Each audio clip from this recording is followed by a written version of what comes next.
Primer libro de Samuel, capítulo 29. Seguimos allí estudiando este acontecimiento histórico que tuvo lugar en la vida de David, del que ya hemos estado hablando y que seguiremos desmenuzando para ver algunas cosas importantes que nos muestra esta secuencia histórica para nuestro provecho. Libro primero de Samuel, capítulo 29. Los filisteos juntaron todas sus fuerzas en Afec, e Israel acampó junto a la fuente que está en Jezreel. Y cuando los príncipes de los filisteos pasaban revista a sus compañías de a 100 y de a 1000 hombres, David y sus hombres iban en la retaguardia con Aquis. Y dijeron los príncipes de los filisteos: ¿Qué hacen aquí estos hebreos? Y Aquis respondió a los príncipes de los filisteos: ¿No es este David, el siervo de Saúl, rey de Israel, que ha estado conmigo por días y años y no he hallado falta en él desde el día que se pasó a mí hasta hoy? Entonces los príncipes de los filisteos se enojaron contra él y le dijeron: Despide a este hombre para que se vuelva al lugar que le señalaste y no venga con nosotros a la batalla. No sea que en la batalla se nos vuelva enemigo, porque ¿con qué cosa volvería mejor a la gracia de su Señor que con las cabezas de estos hombres? ¿No es este David de quien cantaban en las danzas diciendo: Saúl hirió a sus 1000 y David a sus 10.000? Y Aquis llamó a David y le dijo: Vive Jehová, que tú has sido recto, y que me ha parecido bien tu salida y tu entrada en el campamento conmigo, y que ninguna cosa mala he hallado en ti desde el día que viniste a mí hasta hoy, mas a los ojos de los príncipes no agradas. Vuélvete, pues, y vete en paz, para no desagradar a los príncipes de los filisteos. Y David respondió a Aquis: ¿Qué he hecho que has hallado en tu siervo desde el día que estoy contigo hasta hoy, para que yo no vaya y pelee contra los enemigos de mi señor el rey? Y Aquis respondió a David, y dijo: Yo sé que tú eres bueno ante mis ojos, como un ángel de Dios. Pero los príncipes de los filisteos me han dicho: no venga con nosotros a la batalla. Levántate pues de mañana, tú y los siervos de tu señor que han venido contigo, y levantándoos al amanecer, marchad. Y se levantó David de mañana, él y sus hombres, para irse y volver a la tierra de los filisteos, y los filisteos fueron a Jezreel. Siguiente capítulo, 30.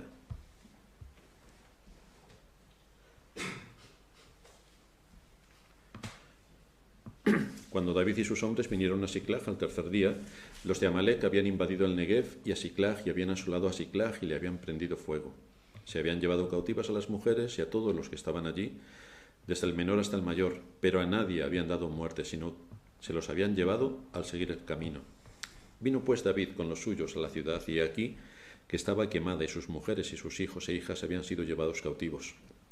Entonces David y la gente que con él estaba alzaron su voz y lloraron hasta que les faltaron las fuerzas para llorar. Las dos mujeres de David, Ahinoam jezreelita y Abigail, la que fue mujer de Nabal, el de Carmel, también estaban cautivas. Y David se angustió mucho porque el pueblo hablaba de apedrearlo, pues todo el pueblo estaba en amargura de alma, cada uno por sus hijos y por sus hijas. Mas David se fortaleció en Jehová su Dios. Y dijo David al sacerdote Abiatar, hijo de Ahimelech: Yo te ruego que me acerques el efod. Y Abiatar acercó el efod a David. Y David consultó a Jehová diciendo: ¿Perseguiré a estos merodeadores? ¿Los podré alcanzar? Y el Señor le dijo: Síguelos, porque ciertamente los alcanzarás, y de cierto librarás a los cautivos. Partió pues David, él y los 600 hombres que con él estaban, y llegaron hasta el torrente de Besor, donde se quedaron algunos. Y David siguió adelante con 400 hombres, porque se quedaron atrás 200, que cansados no pudieron pasar el torrente de Besor. Y hallaron en el campo a un hombre egipcio, el cual trajeron a David y le dieron pan, y comió, y le dieron a beber agua. Le dieron también un pedazo de masa de higos secos y 2 racimos de pasas. Y después de que comió, volvió en él su espíritu, porque no había comido pan ni bebido agua en 3 días y 3 noches. Y le dijo David: ¿De quién eres tú? ¿De dónde eres? Y respondió el joven egipcio: Yo soy siervo de una malecita, y me dejó mi amo hoy hace 3 días porque estaba yo enfermo. Pues hicimos una incursión en la parte del Negev, que es de los cereteos, y de Judá, y al Negev de Caleb, y pusimos fuego a Siclag. Y le dijo David: ¿Me llevarás tú a esta tropa? Y él dijo: Júrame por Dios que no me matarás ni me entregarás en mano de mi amo, y yo te llevaré a esa gente.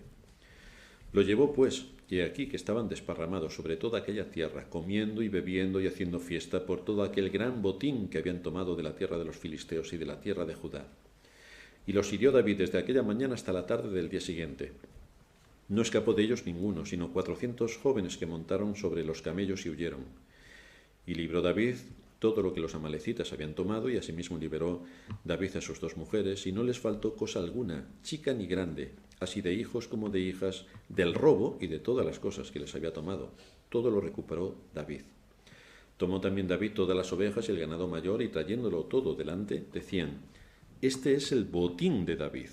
Y vino David a los 200 hombres que habían quedado cansados y no habían podido seguir a David, a los cuales habían hecho quedar en el torrente de Besor, y ellos salieron a recibir a David y al pueblo que con él estaba. Y cuando David llegó a la gente, les saludó con paz. Entonces todos los malos y perversos de entre los que habían ido con David respondieron y dijeron: porque no fueron con nosotros, no les daremos del botín que hemos quitado, sino a cada uno su mujer y sus hijos, que los tomen y se vayan. Y David dijo: no hagáis esto, hermanos míos, de lo que nos ha dado Jehová, quien nos ha guardado y ha entregado en nuestra mano a los merodeadores que vinieron contra nosotros. ¿Y quién nos escuchará en este caso? Porque conforme a la parte del que desciende a la batalla, así ha de ser la parte del que queda con el bagaje. Les tocará parte igual. Desde aquel día en adelante fue esto por ley y ordenanza en Israel hasta hoy. Y cuando David llegó a Siclag, envió del botín a los ancianos de Judá, sus amigos, diciendo: y aquí un presente para vosotros del botín de los enemigos de Jehová.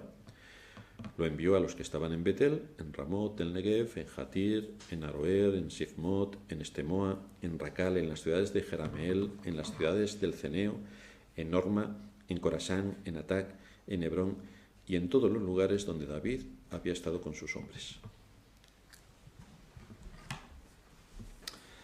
Ya hemos visto cómo David se fortaleció en Dios en medio de una disciplina severa. Cómo usó los medios de gracia para este propósito, cómo consultó a Dios para poder ponerse en sintonía con su voluntad y cómo recibió la respuesta del Señor en cuanto a los siguientes pasos que tenía que dar. Toda esta escena nos muestra que debido a la dureza de su corazón, fue necesario que el Señor le disciplinara para hacerle entender su camino. ¿Cuándo lo entendió? Cuando vio su ciudad arrasada por el fuego. ¿Cuándo lo entendió? Cuando vio que sus mujeres habían sido secuestradas. ¿Cuándo lo entendió? Cuando escuchó a sus hombres de apedrearlo. Entonces el cerebro le empezó a funcionar. Cuando David se ve solo, cuando David se ve acusado y cuando David se ve hundido, es cuando puede comprender el alcance de su pecado. Después, la secuencia es que sintió dolor por su pecado y finalmente hubo una confesión sincera de su pecado que le llevó a estar en sintonía con Dios. Cuando no vamos por el camino que nos corresponde como hijos de Dios, lo que Dios hace es que aplica la vara de la disciplina y lo hace para hacernos volver del camino que hemos tomado.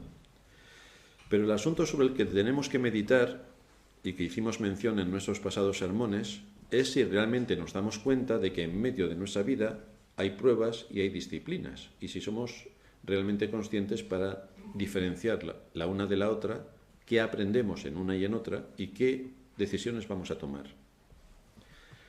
Debemos ser sensibles a lo que nos ocurre porque no hay nada que escape a la soberanía de Dios. Todo está controlado por Dios y gobernado por Él. Si nuestra vida no está siguiendo lo que corresponde a un hijo de Dios, entonces vendrán disciplinas. Y si no corregimos y somos hijos, vendrán más severas disciplinas.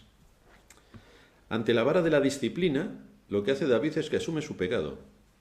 Esto a todos nos parece normal.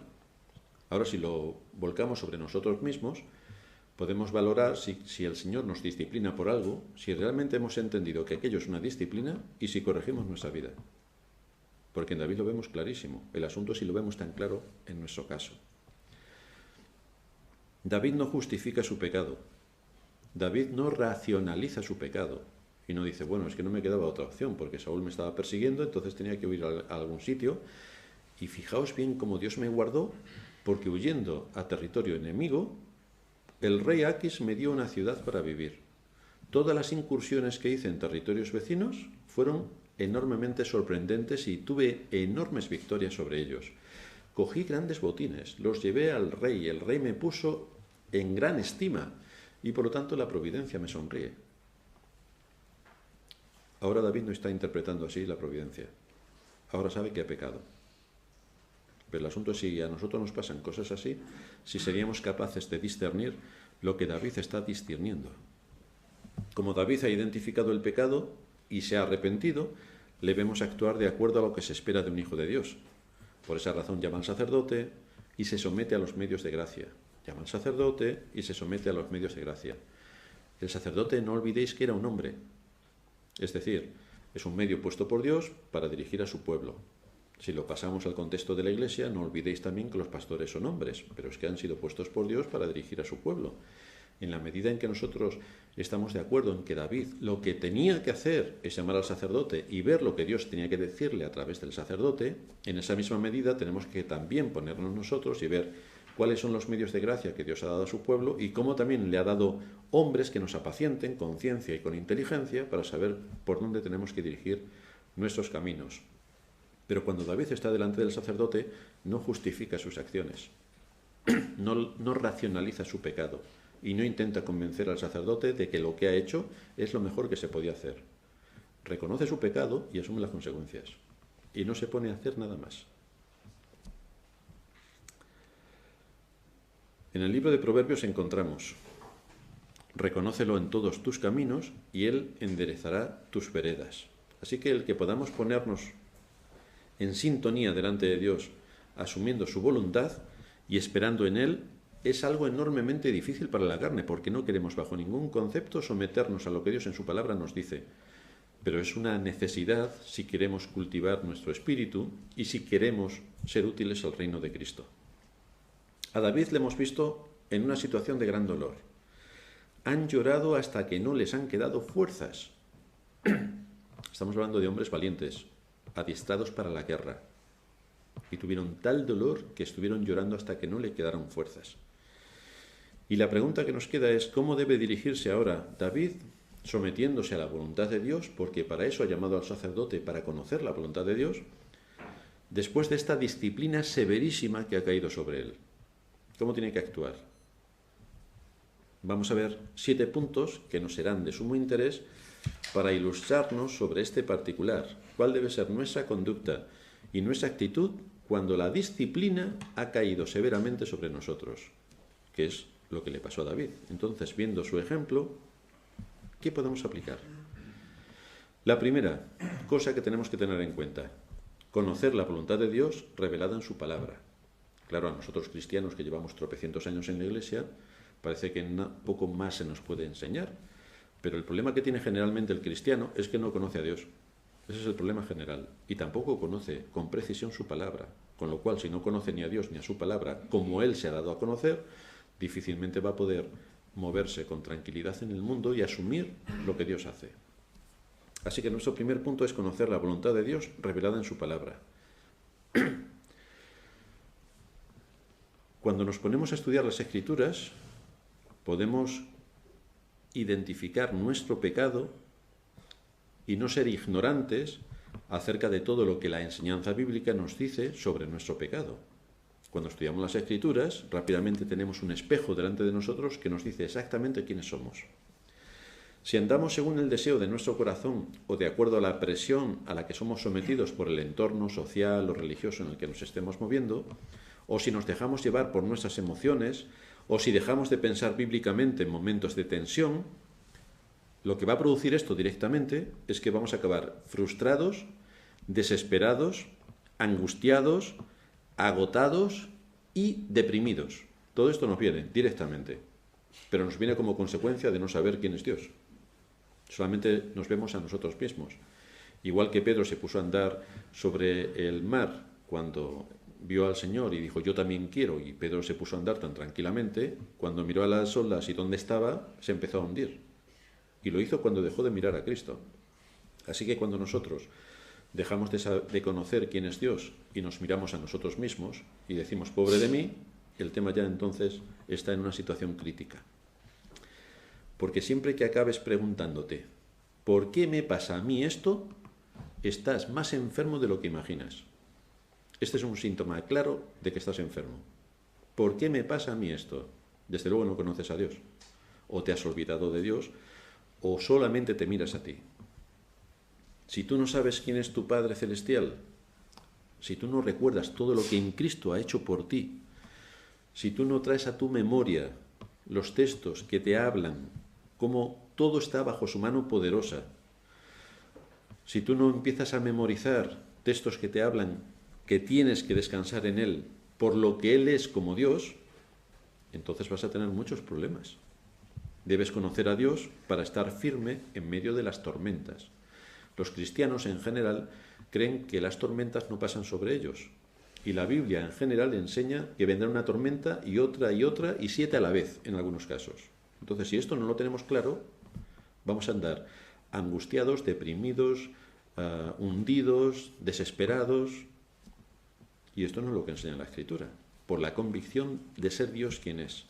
La misericordia de Dios fue abundante sobre David. Le había hecho ver su pecado. Esto es una gran misericordia de Dios, que nos haga ver nuestro pecado. Y que David se había arrepentido. Esto es otra gran misericordia de Dios que nos da el don del arrepentimiento. Pero para que David viera su pecado, le tuvo que quitar todo lo que él quería.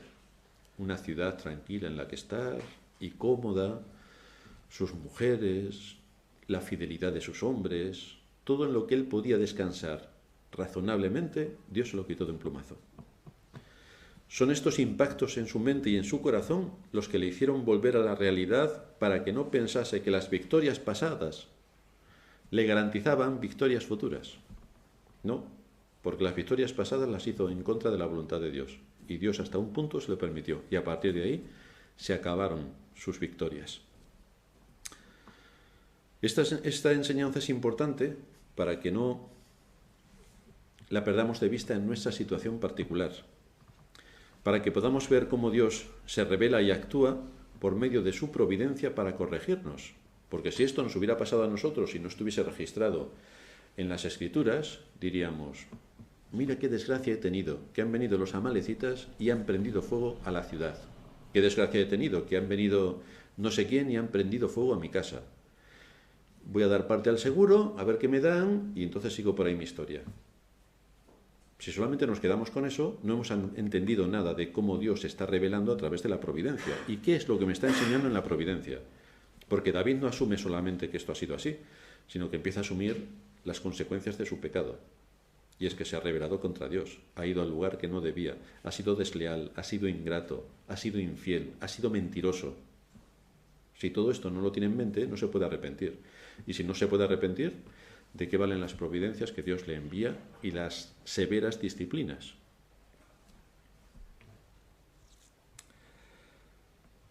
Por lo tanto, David no se queda asumiendo esta gran aflicción y llorando y diciendo, ¿por qué me ha pasado a mí esto?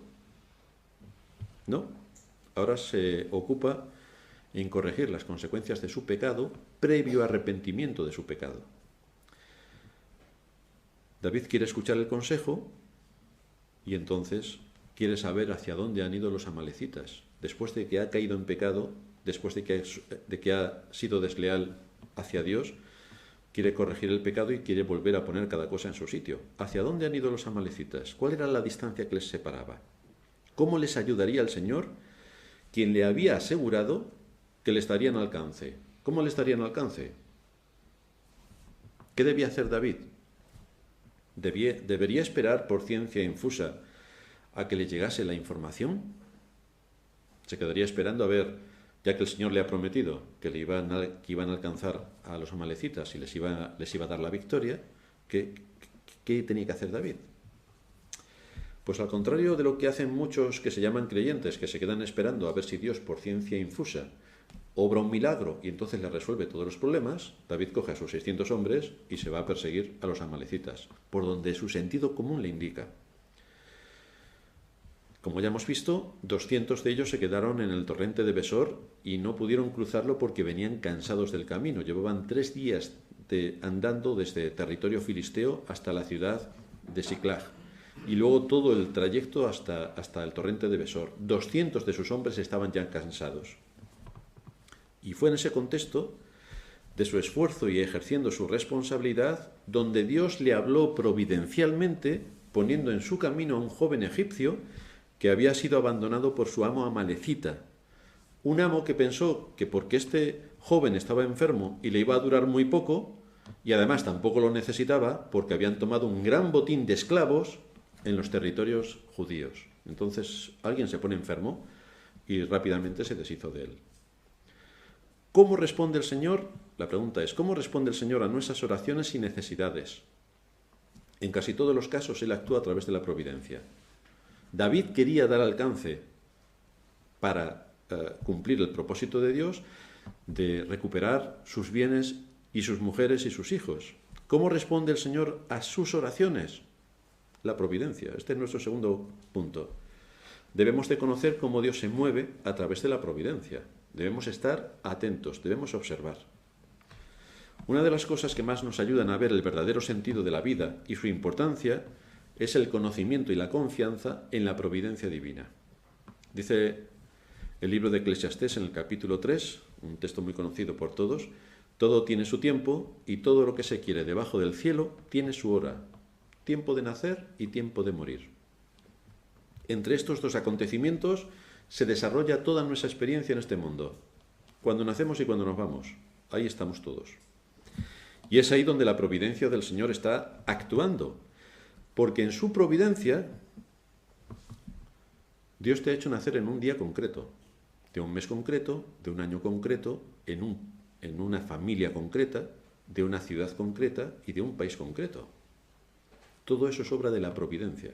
No estás por casualidad que has nacido en Europa o en América, no es nada por casualidad. No es por casualidad que has nacido en el siglo XX, no es por casualidad. No es por casualidad que estás aquí en esta iglesia, nada es por casualidad. Todo esto lo ha organizado Dios a través de su providencia. ¿Y qué es la providencia? Hemos hablado muchas veces de esto y seguiremos hablando más porque es como Dios gobierna todo su reino.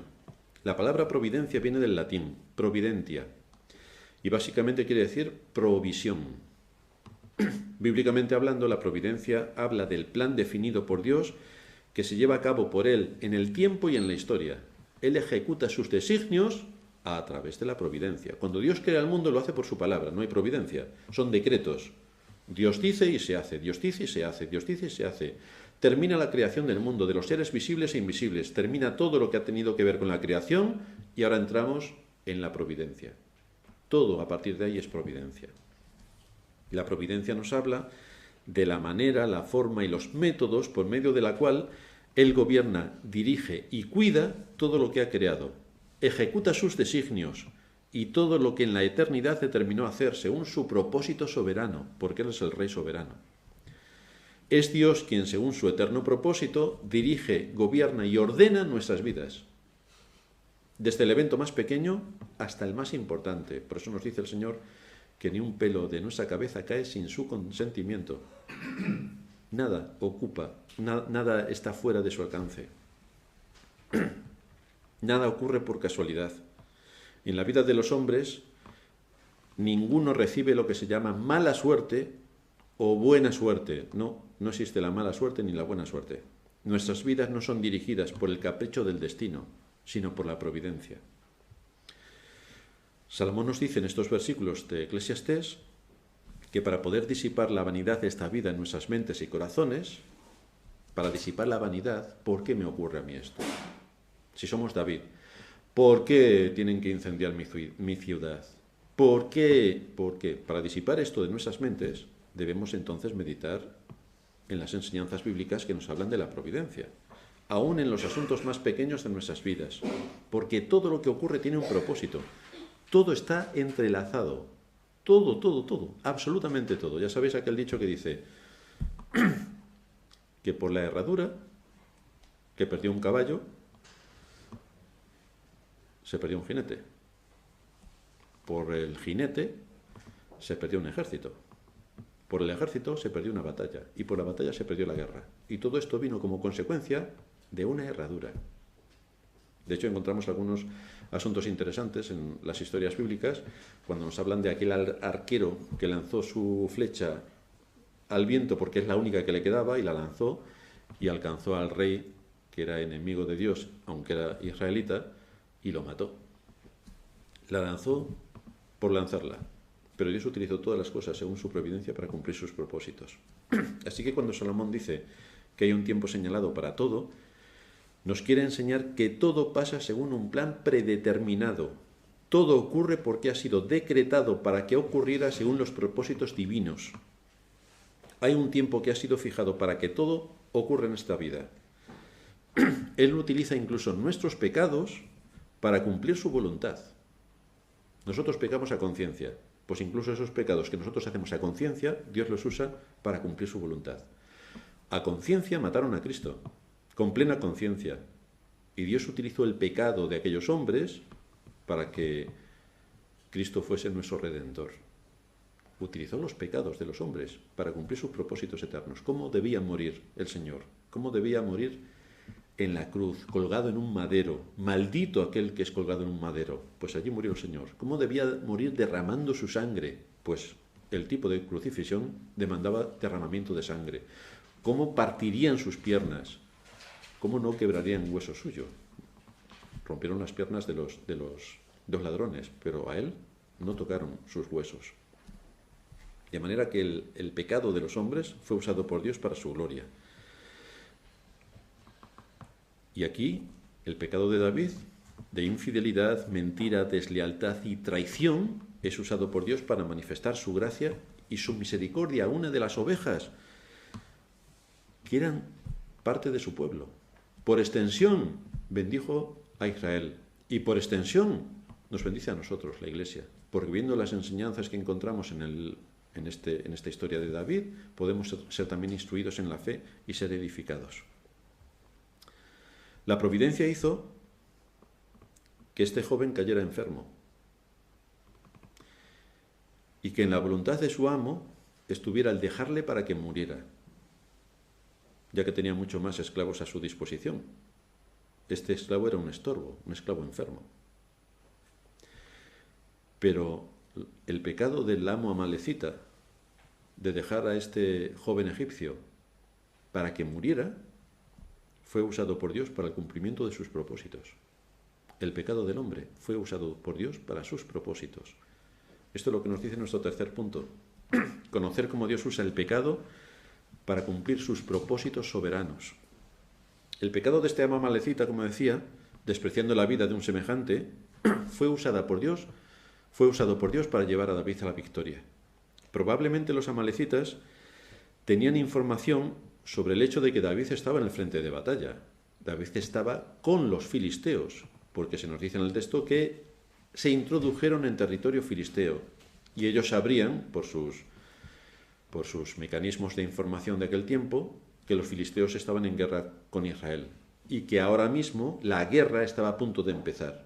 Por lo tanto, esos datos los amalecitas lo usaban para saber en qué territorios tenían que actuar para no encontrarse con fuerza hostil que les impidiese llevar a cabo sus propósitos.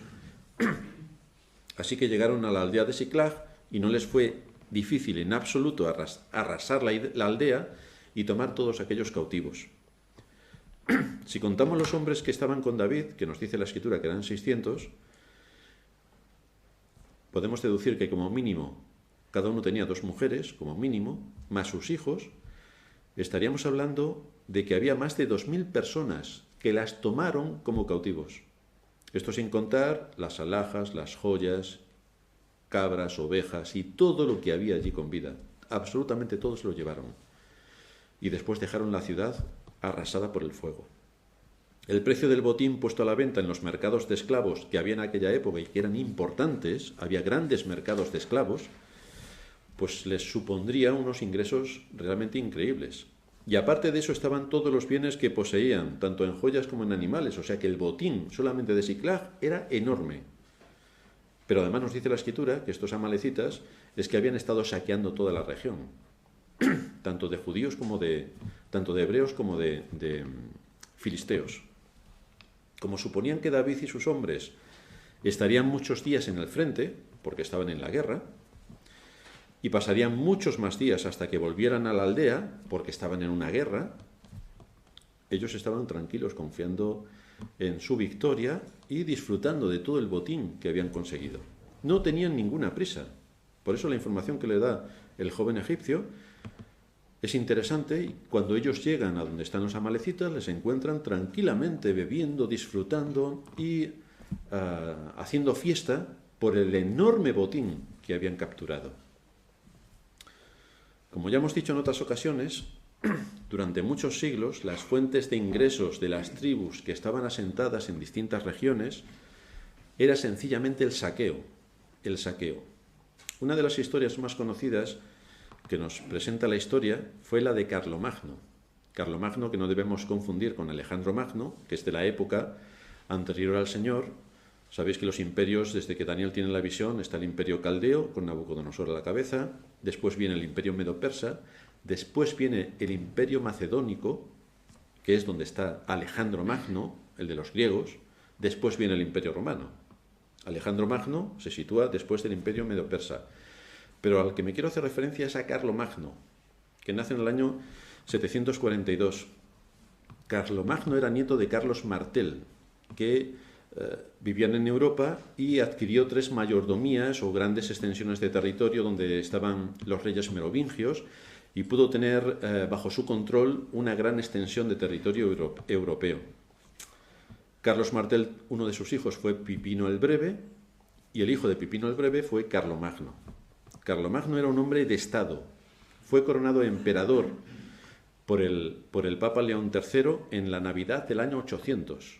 En la Misa del Gallo fue coronado emperador del Imperio Carolingio, que se llamó en aquel tiempo. Siempre ha estado en Europa la necesidad de centralizar todos los estados y todos los pueblos bajo un mismo dominio, y esto ha sido general a lo largo de la historia. Lo inició el Imperio Romano y después han venido otros imperios que han querido consolidar Europa como una sola nación. Pero el valor, conocimiento y destreza en la batalla de Carlomagno le permitió gobernar todos los territorios de su abuelo, todos los territorios que su padre le había legado, y además le sumó todas sus conquistas, porque era un hombre muy avanzado para su época en cuanto a las estrategias militares. Dominó lo que hoy es Francia, Suiza, Austria, Bélgica, Holanda, Luxemburgo, la mayor parte de Alemania, Italia, Hungría, la República Checa, Eslovaquia y Croacia. Y además estableció marcas hispánicas en Barcelona y en Pamplona para evitar que los árabes pudiesen seguir penetrando en el resto de Europa. Así que marcó todo ese territorio bajo el dominio del Imperio Carolingio. Se destaca que venció a los ávaros. Vosotros sabéis, cuando llamamos a alguien que es un avaro, es un tacaño. ¿De dónde viene ese nombre? Es como alguien que le decimos, eres un fariseo. Cuando decimos a alguien que es un fariseo, queremos decir que es más hipócrita que otra cosa. Es hipócrita en grado superlativo. Pues cuando decimos de alguien que es un avaro, viene de unas tribus que había cerca del Danubio, que eran las tribus ávaras. Las tribus ávaras eran depredadores profesionales.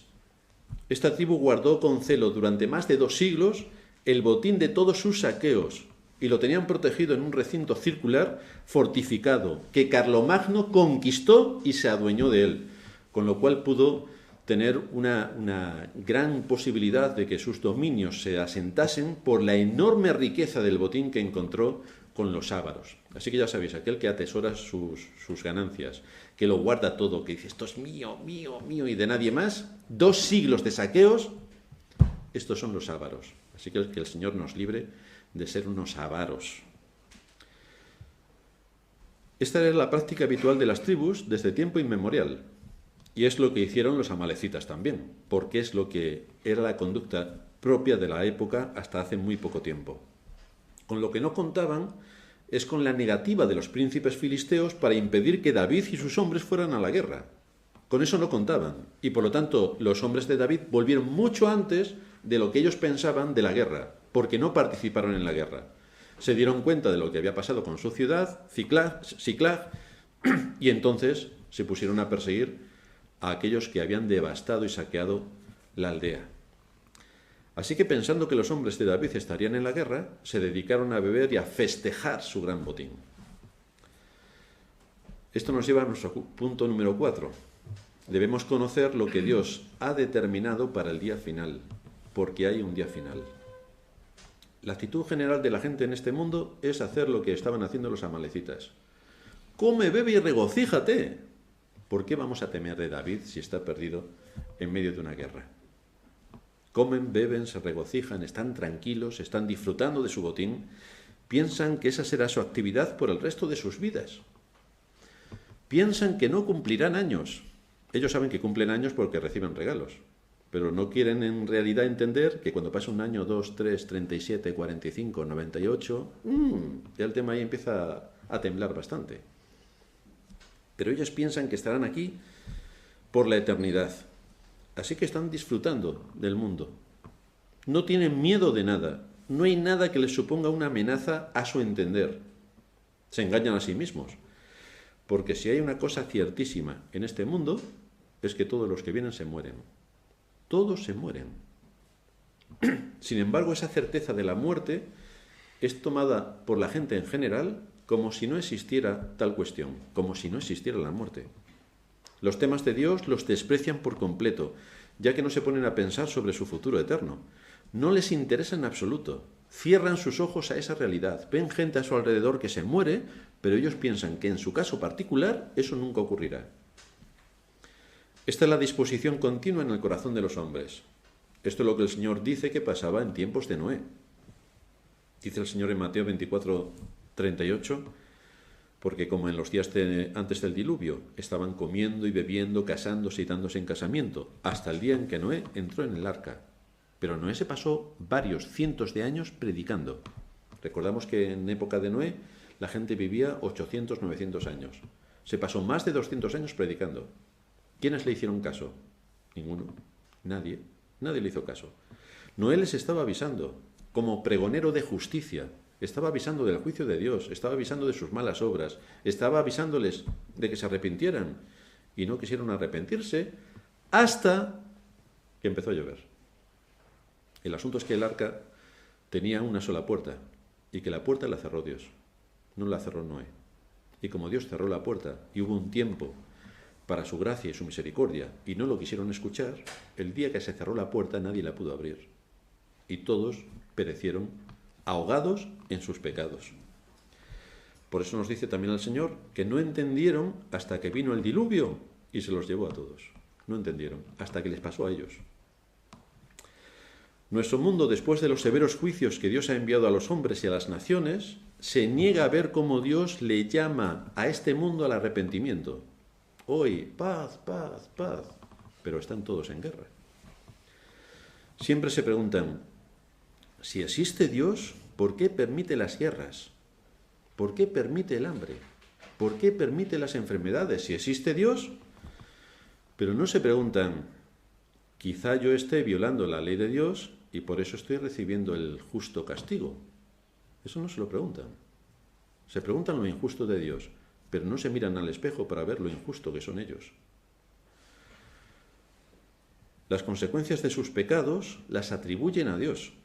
Y esto les sirve para despreciar a Dios, a su palabra y a todo lo que tenga que ver con la redención. Así estaban estos amalecitas, bebiendo, comiendo, divirtiéndose, sin percatarse del juicio que estaba a punto de caer sobre ellos. Esto también nos pone sobre aviso a nosotros los creyentes, porque si pensamos con total razón que la gente de este mundo no se quiere dar cuenta de los juicios que Dios envía, porque esto sí que lo sabemos nosotros, Dios envía juicios sobre la tierra, envía guerras, envía hambres, envía pestes, envía destrucción.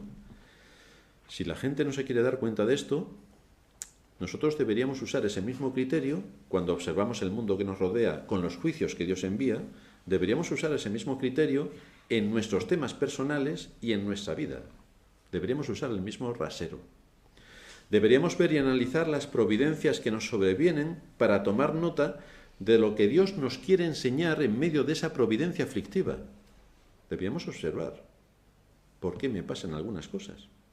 Simplemente para meditar y ver cómo Dios se está moviendo en su providencia y qué debo aprender de esa situación. Quizá no sea un juicio, quizá sea una prueba. Tendré que aprender algo de la prueba. Los israelitas estuvieron 40 años en el desierto. Y nos dice la Escritura que fue para ser probados. Algo habrá que aprender de la prueba. Es ahí donde debemos seguir tomando ejemplo de David, porque David sí que aprendió de la prueba. David sí que reconoció su pecado, se arrepintió de su pecado y se puso a actuar para corregir lo deficiente. Fijaos que David no necesitó un gran ejército para cumplir la voluntad del Señor, sino que con 400 hombres llegó al campamento amalecita para recuperar lo que era suyo.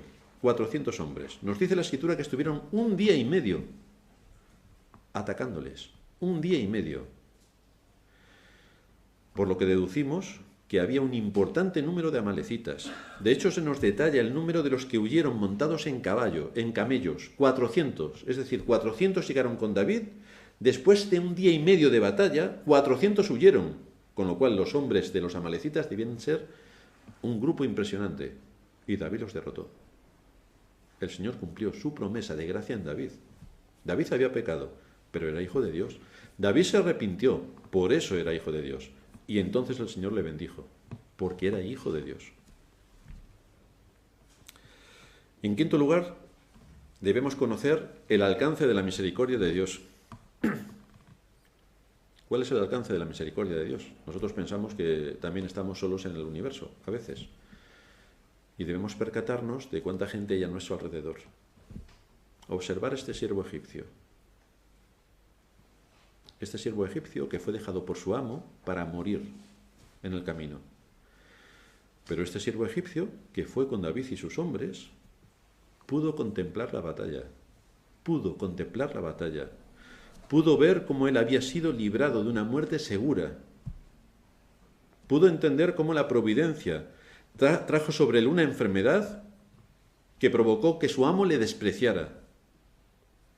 Y que esto fue usado por Dios para que él guiase a David a encontrar a los suyos. Y a la vez todo esto también fue usado por Dios para ejecutar sus juicios sobre los amalecitas, a quienes Saúl debería haber derrotado hace tiempo y que les había perdonado la vida. Pues aquí siguen dando la lata a los amalecitas. Y aquí David tiene que intervenir. ¿Pero qué pensaría este joven egipcio que fue librado de la muerte gracias a la enfermedad que tuvo y al pecado de su amo? De manera que una enfermedad y luego un pecado fue el arma que Dios utilizó para la salvación y la bendición de este hombre. Increíble. Una enfermedad y el pecado de su amo. Los creyentes, que nos creemos que a nosotros, porque somos creyentes, nunca nos pasará nada. Claro, no nos damos cuenta en muchas ocasiones que no vivimos todavía en el cielo, vivimos en la tierra. Y en la tierra tendréis muchas aflicciones. Vienen enfermedades, vienen diversas situaciones aflictivas, pero venga lo que venga, debemos recordar que Dios gobierna sobre su creación y que nada ocurre por casualidad. Esto lo debemos tener grabado a fuego en nuestra mente. Cada cosa guarda una relación con el todo. Hay muchas cosas que están escondidas a nuestra vista, pero que tienen repercusiones incalculables. Como nosotros no las conocemos, no podemos dejar que nuestra ignorancia nos lleve a la amargura y con ello deshonremos a Dios. Nos vienen enfermedades, pérdidas de trabajo, situaciones aflictivas, movimientos para irnos de viaje de un sitio a otros países a trabajar, cualquier historia que nos pueda ocurrir. Todo esto entra dentro del engranaje de Dios. Entonces debemos estar atentos a cómo Dios se mueve por medio de todas estas cosas para que podamos honrarle allí donde nos ha puesto. Porque nada escapa a su gobierno, nada ocurre por casualidad. Estamos en sus manos y es en Él en quien debemos esperar cuando hemos hecho todo lo que bajo nuestra responsabilidad nos tocaba. Tenemos que esperar en Dios. Sexto punto. Debemos reconocer cómo Dios siempre bendice a su pueblo. Siempre. Siempre. David no solamente recuperó todos sus bienes, sino también el de los amalecitas que habían sido guardados por sus distintos saqueos durante años. Le pasó algo parecido que lo que le ocurrió a Carlomagno. El gran botín conquistado a estos amalecitas fue traído delante de David, hasta tal punto que identificaban la victoria con David. Este es el botín de David, decían. Este es el botín de David. Por esa razón, el Señor no obró un milagro para hacer que David venciera sobre los amalecitas cayendo fuego del cielo, ¿no? El Señor quería que David fuese reconocido como el futuro rey por su destreza, por su habilidad en la batalla, por su liderazgo, todo en dependencia de Dios. Pero era David quien tenía que hacerlo, no Dios, era David quien tenía que hacerlo. Este botín fue llevado de regreso a donde estaban los hombres que se quedaron en la retaguardia. Nos dice la Escritura que algunos perversos no quisieron compartir el botín, pero David aplica rápidamente un principio, mostrando su completa sintonía con la palabra de Dios. David no era un hombre bueno en el sentido católico romano, que hay muchos cristianos evangélicos que tienen el mismo concepto del hombre bueno que los católicos romanos, a quien puedes sacarle de todo o que siempre te dirán sí a todo. David no era ese tipo de hombre. David era un hombre con gran carácter, lo que se puede esperar de un hombre ejerciendo su papel como tal, bajo la disciplina y autoridad de Dios, y que tiene cada cosa en su sitio. Así que actúa con valor, con esfuerzo, con sacrificio y aquí con generosidad. David identifica que todo esto que ha obtenido de los amalecitas es lo que nos ha dado Dios. Me lo ha dado. Y entonces, si yo recibo de gracia algo, ¿qué es lo que tengo que hacer? ¿Cuál es el principio que se establece? Todo lo que recibáis de gracia, dadlo de gracia.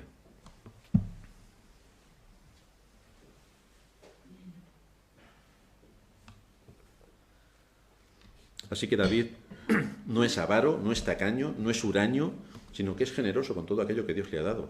Y esto es lo que veremos en nuestro séptimo punto.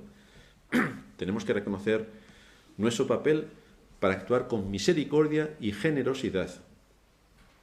Todos los que son soldados tienen derecho a su parte del botín.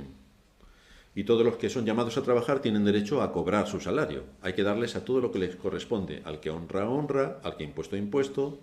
A todos hay que darle lo que corresponde. Aquellos hombres que se quedaron al otro lado del torrente de Besor no se quedaron por deslealtad, no se quedaron por cobardía.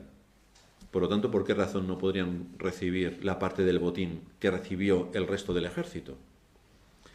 Esto nos muestra que muchos creyentes son más débiles que otros, efectivamente, que algunos son más ignorantes que otros, pero son fieles, son temerosos de Dios, muestran sus obras de piedad y por tanto aman a Cristo por las evidencias que muestran de la fe puesta a trabajar. Tanto estos, aunque sean ignorantes o aunque sean débiles, entrarán en el reino de los cielos, al igual que los que tenían un gran conocimiento y contribuyeron enormemente a la expansión del Evangelio.